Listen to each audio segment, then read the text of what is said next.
Hello दोस्तों, स्वागत है आपका अनमोल मोटिवेशन चैनल पर। वीडियो अच्छा लगे तो चैनल को लाइक, शेयर और सब्सक्राइब जरूर करें। आज हम आपको गरुड़ पुराण का अध्याय 2 बताते हैं। क्या कहता है, चलिए शुरू करते हैं। गरुड़ पुराण 2 अध्याय।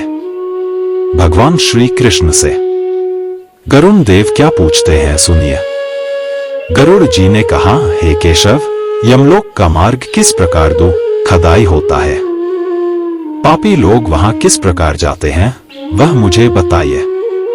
श्री भगवान बोले, हे गरुड़, महान दुख प्रदान करने वाले यम मार्ग के विषय में मैं तुमसे कहता हूं। मेरा भक्त होने पर भी तुम उसे सुनकर कांप उठोगे। यम मार्ग में वृक्ष की छाया नहीं है जहां प्राणी विश्राम कर सके।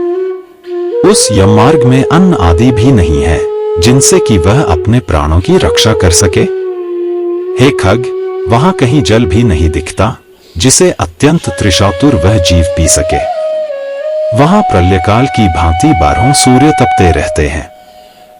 उस मार्ग में जाता हुआ पापी कभी बर्फीली हवा से पीड़ित होता है तथा कभी कांटे चुभते हैं और कभी महाविषधर सर्पों के द्वारा डसा जाता है। वह पापी कहीं सिंहों, व्याघ्रों और भयंकर कुत्तों द्वारा खाया जाता है, कहीं बिच्छुओं द्वारा डसा जाता है और कहीं उसे आग से जलाया जाता है। तब कहीं अति भयंकर महान असिपत्रवन नामक नरक में वह पहुंचता है, जो 2000 योजन विस्तार वाला कहा गया है। वह वनकों, उल्लुओं, वटों, पक्षी विशेषों, गीधों, सर्गों तथा डांसों से व्याप्त है। उसमें चारों ओर दावाग्नि व्याप्त है। असिपत्र के पत्तों से वह जीव उस वन में छिन्न भिन्न हो जाता है। कहीं अंधे कुएं में गिरता है, कहीं विकट पर्वत से गिरता है, कहीं छुरे की धार पर चलता है तो कहीं कीलों के ऊपर चलता है। कहीं घने अंधकार में गिरता है, कहीं उग्र भय उत्पन्न करने वाले जल में गिरता है, कहीं जोंकों से भरे हुए कीचड़ में गिरता है तो कहीं जलते हुए कीचड़ में गिरता है। कहीं तपी हुई बालुका से व्याप्त और कहीं धधकते हुए ताम्रमय मार्ग, कहीं अंगार की राशि और कहीं अत्यधिक धुएं से भरे हुए मार्ग पर उसे चलना पड़ता है। कहीं अंगार की वृष्टि होती है, कहीं बिजली गिरने के साथ शिलावृष्टि होती है, कहीं रक्त की, कहीं शस्त्र की और कहीं गर्म जल की वृष्टि होती है। कहीं खारे कीचड़ की वृष्टि होती है। मार्ग में कहीं गहरी खाई है, कहीं पर्वत शिखरों की चढ़ाई है और कहीं कंदराओं में प्रवेश करना पड़ता है। वहां मार्ग में कहीं घना अंधकार है तो कहीं दूर से चढ़ी जाने योग्य शिलाएं हैं, कहीं मवाद, रक्त तथा विष्ठा से भरे हुए तालाब हैं। यम मार्ग के बीचों बीच अत्यंत उग्र और घोर वैतरणी नदी बहती है। वह देखने पर दुखदायिनी हो तो क्या आश्चर्य। उसकी वार्ता ही भय पैदा करने वाली है। वह 100 योजन चौड़ी है। उसमें पूय, पीबमवाद और शोणित रक्त बहते रहते हैं। हड्डियों के समूह से तट बने हैं, अर्थात उसके तट पर हड्डियों का ढेर लगा रहता है।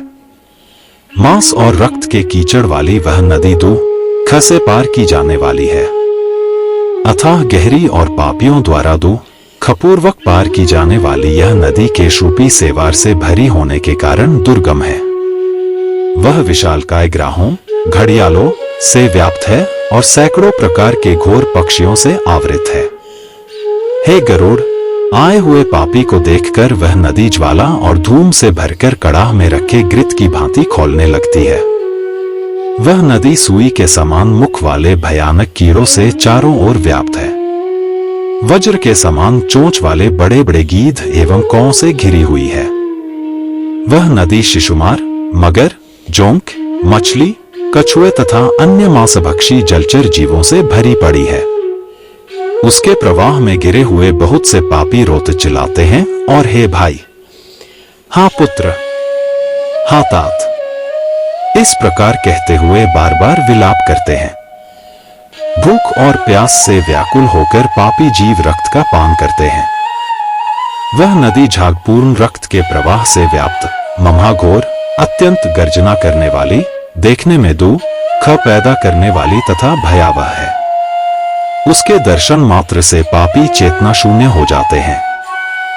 बहुत से बिच्छू तथा काले सर्पों से व्याप्त उस नदी के बीच में गिरे हुए पापियों की रक्षा करने वाला कोई नहीं है।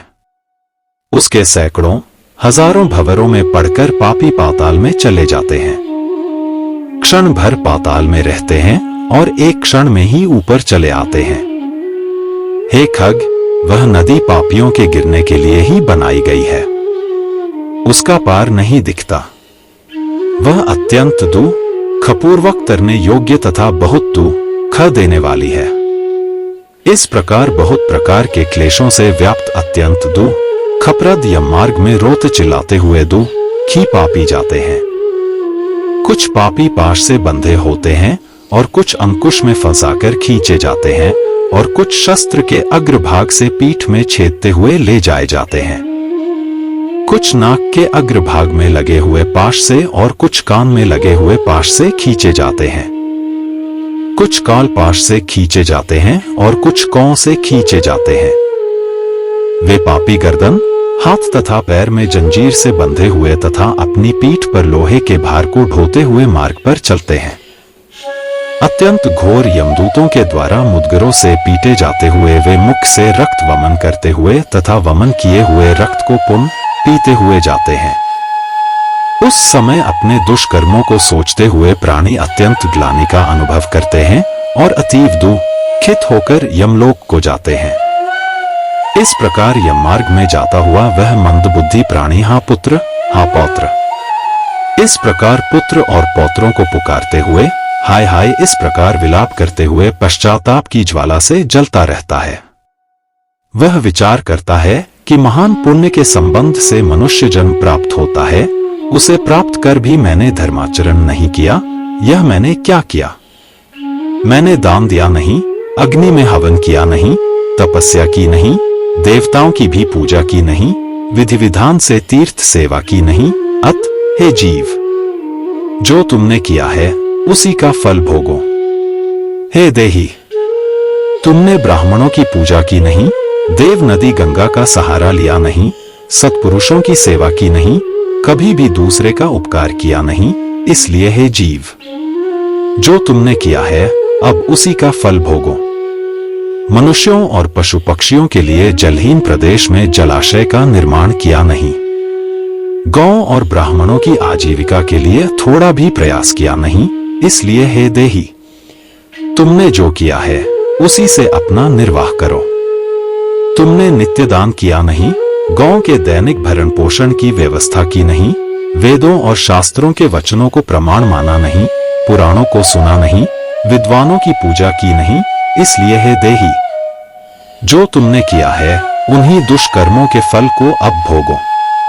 नारी जीव भी पश्चाताप करते हुए कहता है, मैंने पति की हितकर आज्ञा का पालन किया नहीं, पातिव्रत्य धर्म का कभी पालन किया नहीं और गुरुजनों को गौरवोचित सम्मान कभी दिया नहीं। इसलिए हे देहिन, जो तुमने किया उसी का अब फल भोगो। धर्म की बुद्धि से एकमात्र पति की सेवा की नहीं और पति की मृत्यु हो जाने पर वह निप्रवेश करके उनका अनुगमन किया नहीं, वैधव्य प्राप्त करके त्यागमय जीवन व्यतीत किया नहीं। इसलिए हे देहिन, जैसा किया उसका फल अब भोगो।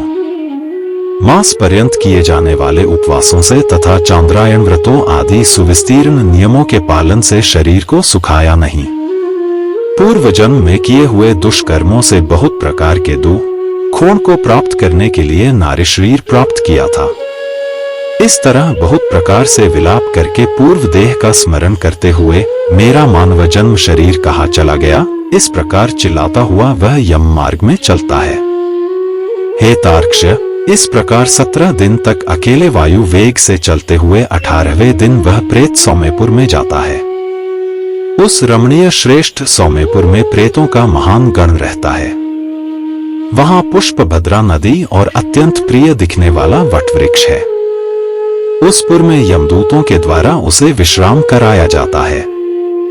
वहां दुखी होकर वह स्त्री पुत्रों के द्वारा प्राप्त सुखों का स्मरण करता है। वह अपने धन, भृत्य और पौत्र आदि के विषय में जब सोचने लगता है तो वहां रहने वाले यम के किंकर उससे इस प्रकार कहते हैं, धन कहाँ है, पुत्र कहाँ है, पत्नी कहाँ है, मित्र कहाँ है, बंधु बांधव कहाँ है? हे मूढ़, जीव अपने कर्मोपार्जित फल को ही भोगता है, इसलिए सुदीर्घ काल तक इस यम मार्ग पर चलो। हे परलोक के राही, तू यह जानता है कि राहगीरों का बल और संबल पाथे ही होता है, जिसके लिए तूने प्रयास तो किया नहीं। तू यह भी नहीं जानता था कि तुम्हें निश्चित ही उस मार्ग पर चलना है और उस रास्ते पर कोई भी लेन देन हो नहीं सकता। यह मार्ग के बालकों को भी विदित रहता है। हे मनुष्य, क्या तुमने इसे सुना नहीं था? क्या तुमने ब्राह्मणों के मुख से पुराणों के वचन सुने नहीं थे? इस प्रकार कहकर मुद्गरों से पीटा जाता हुआ वह जीव गिरते पड़ते दौड़ते हुए बलपूर्वक पाशों से खींचा जाता है। यहाँ स्नेह अथवा कृपा के कारण पुत्र पौत्रों द्वारा दिए हुए मासिक पिंड को खाता है। उसके बाद वह जीव सौरिपुर को प्रस्थान करता है। उस सौरिपुर में काल के रूप को धारण करने वाला जंगम नामक राजा रहता है। उसे देखकर वह जीव भयभीत होकर विश्राम करना चाहता है। उस पुर में गया हुआ वह जीव अपने स्वजनों के द्वारा दिए हुए त्रैपाक्षिक अन्न जल को खाकर उस पुर को पार करता है।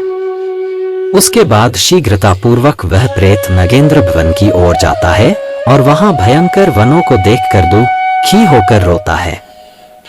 दयारहित दूतों के द्वारा खींचे जाने पर वह बार बार रोता है और 2 मासों के अंत में वह दुखी होकर वहां जाता है। बांधवों द्वारा दिए गए पिंड, जल, वस्त्र का उपभोग करके यम किंकरों के द्वारा पाश से बार बार खींचकर पुनः आगे ले जाया जाता है। तीसरे मास में वह गंधर्वनगर को प्राप्त होता है और वहां त्रैमासिक पिंड खाकर आगे चलता है। चौथे मास में वह शैलगमपुर में पहुंचता है और वहां प्रेत के ऊपर बहुत अधिक पत्थरों की वर्षा होती है। वहां चौथे मासिक पिंड को खाकर वह कुछ सुखी होता है। उसके बाद 5वें महीने में वह प्रेत क्रौंचपुर पहुंचता है। क्रौंचपुर में स्थित वह प्रेत वहां बांधवों द्वारा हाथ से दिए गए 5वें मासिक पिंड को खाकर आगे क्रूरपुर की ओर चलता है। 5.5 मास के बाद बांधवों द्वारा प्रदत्त ऊंशान मासिक पिंड और घटदान से तृप्त होकर वह वहां आधे मुहूर्त तक विश्राम करके यमदूतों के द्वारा डराए जाने पर दुख से कांपता हुआ उस पुर को छोड़कर चित्रभवन नामक पुर को जाता है, जहां यम का छोटा भाई विचित्र नाम वाला राजा राज्य करता है। उस विशाल शरीर वाले राजा को देखकर जब वह जीव डर से भागता है, तब सामने आकर कैवर्त धीवर उससे यह कहते हैं, हम इस महावैतरणी नदी को पार करने वालों के लिए नाव लेकर आए हैं। यदि तुम्हारा इस प्रकार का पुण्य हो तो इसमें बैठ सकते हो। तत्वदर्शी मुनियों ने दान को ही वितरण, देना या बांटना कहा है। यह वैतरणी नदी वितरण के द्वारा ही पार की जा सकती है, इसलिए इसको वैतरणी कहा जाता है। यदि तुमने वैतरणी गौ का दान किया हो तो नौका तुम्हारे पास आएगी, अन्यथा नहीं। उनके से वचन सुनकर प्रेत हाँ देव सा कहता है। उस प्रेत को देखकर वह नदी खौलने लगती है और उसे देखकर प्रेत अत्यंत क्रंदन विलाप करने लगता है। जिसने अपने जीवन में कभी दान दिया ही नहीं, सा पापात्मा उसी वैतरणी में डूबता है। तब आकाश मार्ग से चलने वाले दूत उसके मुख में कांटा लगाकर बंसी से मछली की भांति उसे खींचते हुए पार ले जाते हैं। वहां षाण्मासिक पिंड खाकर वह अत्यधिक भूख से पीड़ित होकर विलाप करता हुआ आगे के रास्ते पर चलता है। 7वें मास में वह बहवापतपुर को जाता है और वहां अपने पुत्रों द्वारा दिए हुए 7वें मासिक पिंड को खाता है। हे पक्षीराज गरुड़, उस पुर को पार कर वह खद नामक पुर को जाता है। आकाश मार्ग से जाता हुआ वह महान दुख प्राप्त करता है। वहां 8वें मास में दिए हुए पिंड को खाकर आगे बढ़ता है और 9वां मास पूर्ण होने पर नाना क्रंदपुर को प्राप्त होता है। वहां क्रंदन करते हुए अनेक भयावह क्रंदगणों को देखकर स्वयं शून्य हृदय वाला वह जीव दुखी होकर आक्रंदन करने लगता है। उस पुर को छोड़कर वह यमदूतों के द्वारा भयभीत किया जाता हुआ 10वें महीने में अत्यंत कठिनाई से सुतप्त भवन नामक नगर में पहुंचता है। वहां पुत्रादि से पिंडदान और जलांजलि प्राप्त करके भी सुखी नहीं होता। 11वां मास पूरा होने पर वह रौद्रपुर को जाता है। और पुत्रादि के द्वारा दिए हुए एकादश मासिक पिंड को वहां खाता है। 11.5 मास बीतने पर वह जीव पयोवर्षण नामक नगर में पहुंचता है। वहां प्रेतों को दुख देने वाले मेघ घनघोर वर्षा करते हैं। वहां पर दुखी वह प्रेत ऊनाब्दिक श्राद्ध के पिंड को खाता है। इसके बाद वर्ष पूरा होने पर वह जीव शीताड़े नामक नगर को प्राप्त होता है। वहां हिम से भी 100 गुनी अधिक महान ठंड पड़ती है। शीत से दुखी तथा क्षुधित वह जीव इस आशा से 10 दिशाओं में देखता है कि शायद कहीं कोई हमारा बांधव हो जो मेरे दुख को दूर कर सके। तब यम के दूत कहते हैं, तुम्हारा सब पुण्य कहाँ है? फिर वार्षिक पिंड को खाकर वह धैर्य धारण करता है। उसके बाद वर्ष के अंत में यमपुर के निकट पहुंचने पर वह प्रेत बहुभीतिपुर में जाकर हाथ भर माप के अपने शरीर को छोड़ देता है। हे पक्षी, पुण्य कर्म भोग के लिए अंगुष्ठ मात्र के वायु स्वरूप यातना देह को प्राप्त करके वह यमदूतों के साथ जाता है। हे कश्यपात्मज, जिन्होंने और्ध्वदैहिक मरणकालिक दान नहीं दिए हैं, वे यमदूतों के द्वारा दृढ़ बंधनों से बंधे हुए अत्यंत कष्ट से यमपुर को जाते हैं। हे आकाशगामी, धर्मराजपुर में 4 द्वार है, जिनमें से दक्षिण द्वार के मार्ग का तुमसे वर्णन कर दिया। इस महान भयंकर मार्ग में भूख प्यास और श्रम से दुखी जीव जिस प्रकार जाते हैं, वह सब मैंने बतला दिया। अब और क्या सुनना चाहते हो? इस प्रकार गरुड़ पुराण के अंतर्गत सारोद्वार में यममार्ग निरूपण नामक दूसरा अध्याय पूर्ण हुआ। धन्यवाद मित्रों वीडियो पूरा देखने के लिए।